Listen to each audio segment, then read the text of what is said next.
تلك الدار الآخرة نجعلها للذين لا يريدون علوا في الأرض ولا فسادا والعاقبة للمتقين.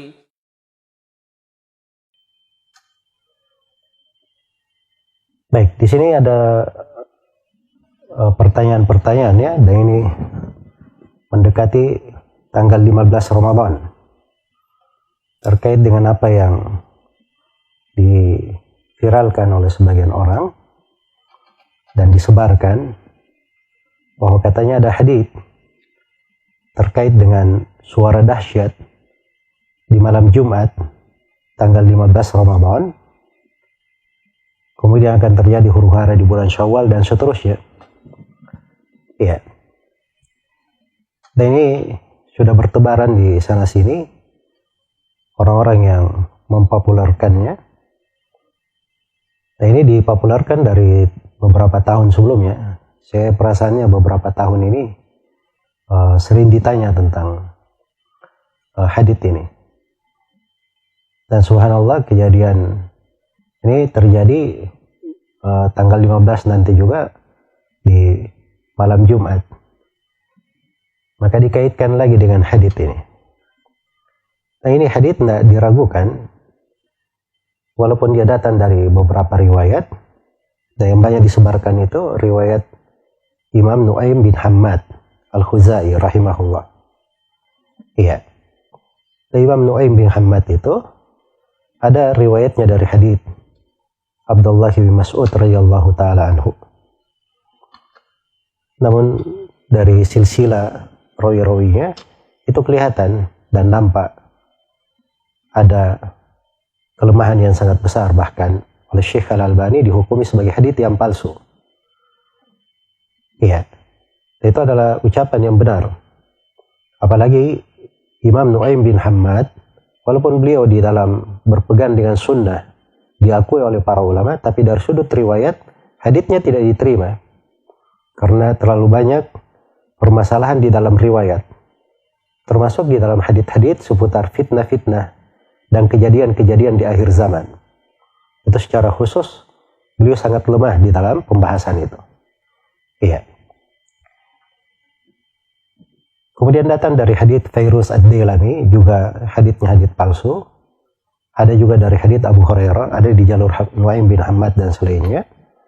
Juga datang dari beberapa riwayat, berada di silsilah rawi yang sangat lemah sekali, mungkar. Ya, dan oleh Ibnul Jauzi dan selainnya dihukumi sebagai hadits palsu. Kemudian datang juga dari hadits Abdullah bin Amr bin As, ya, radhiyallahu taala anhu, secara marfu dan mauquf, dikeluarkan juga oleh Nu'aim bin Hammad dan selainnya. Ya, dan juga haditsnya adalah hadits yang sangat lemah sekali, mungkar. Kemudian datang beberapa riwayat mursal dari Sa'id bin Musayyab, Syahr bin Hausyab, ya, Makhul dan selainnya. Ini semuanya tidak menambah hadits ini kecuali kelemahan. Karena itu hadits ini dilemahkan oleh banyak ulama ahli hadits. Di antaranya Al-Ukaili rahimahullah ketika berkomentar tentang sebagian riwayat hadits Abu Hurairah. Al-Ukaili dalam Ad-Du'afa Al-Kabir, beliau berkata, "Laisa li hadzal hadithi aslun min hadithi thiqah wala min wajhin yathbut."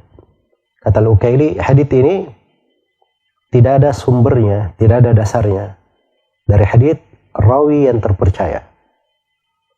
Ya, kalau ada di hadits yang rawi yang lemah, pendusta ada. Tapi hadits rawi yang terpercaya tidak ada. Dan tidak ada dari jalur yang syah. Tidak berasal dari jalur yang syah. Semuanya dari jalur yang ada kelemahan sebagaimana telah kita paparkan.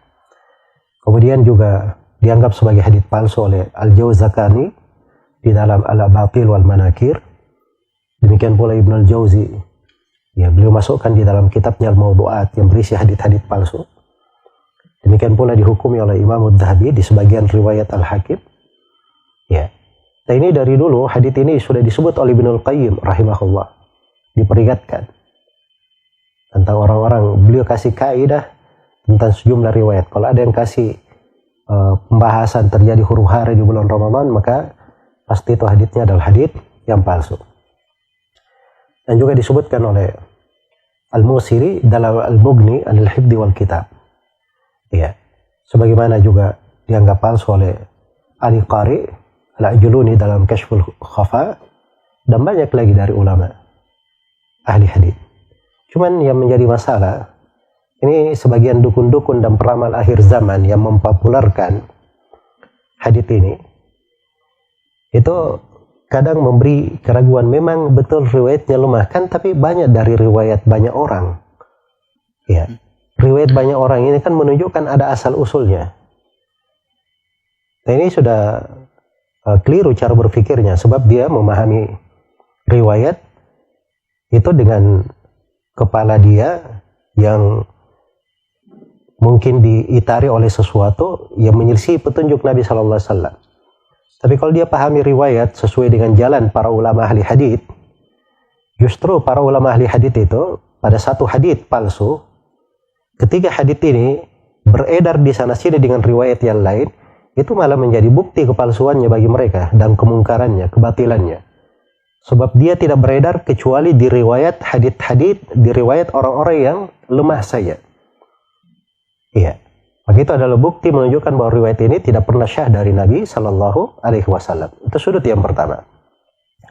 Sudut yang kedua, adanya banyak jalur riwayat itu tidak mesti menjadikan riwayat itu bisa dikuatkan.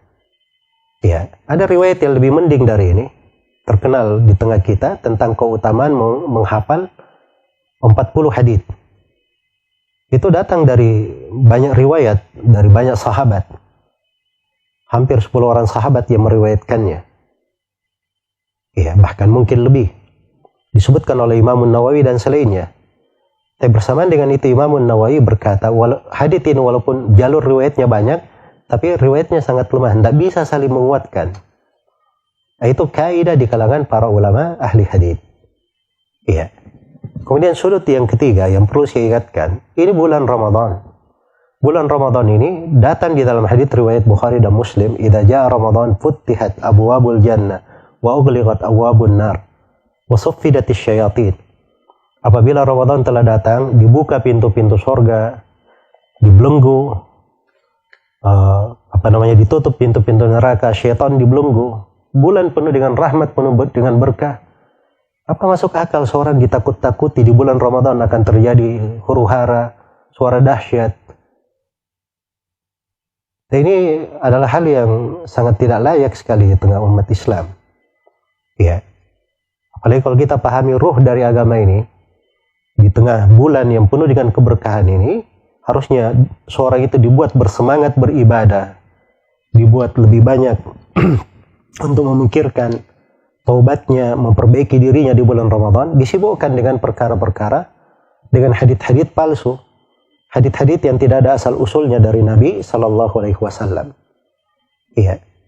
Dan ini juga termasuk masalah di masa sekarang ini, karena banyak dari orang-orang yang kadang mainnya di dunia maya, kemudian pemilik ikon-ikon yang ingin diviralkan ikonnya atau banyak yang melihatnya, maka diambil dari sana sini. Ya, dan saya ingatkan, hadits Nabi itu bukan sembarangan menisbatkan satu ucapan kepada Nabi. Sebab kalau kita menisbatkan ucapan kepada Nabi dan itu dusta terhadap Nabi, Nabi SAW telah bersabda, "Man kadzaba alayya muta'ammidan falyatabawwa maq'adahu minan nar." Siapa yang berdusta atas namaku dengan sengaja, maka hendaknya dia siapkan tempat duduknya dari api neraka. Ini hadits secara lafaz dan makna diriwayatkan lebih dari 100 orang sahabat. Saking banyaknya Nabi mengulanginya dan mengingatkannya. Maka jangan sampai kita simpan di sebuah status hadits palsu, terus dilihat oleh orang, dia yakini, jadikan masalah dalam kehidupannya. Ya, disebabkan karena kita yang men-share status ini, akhirnya kita juga menanggung dosanya sampai hari kiamat.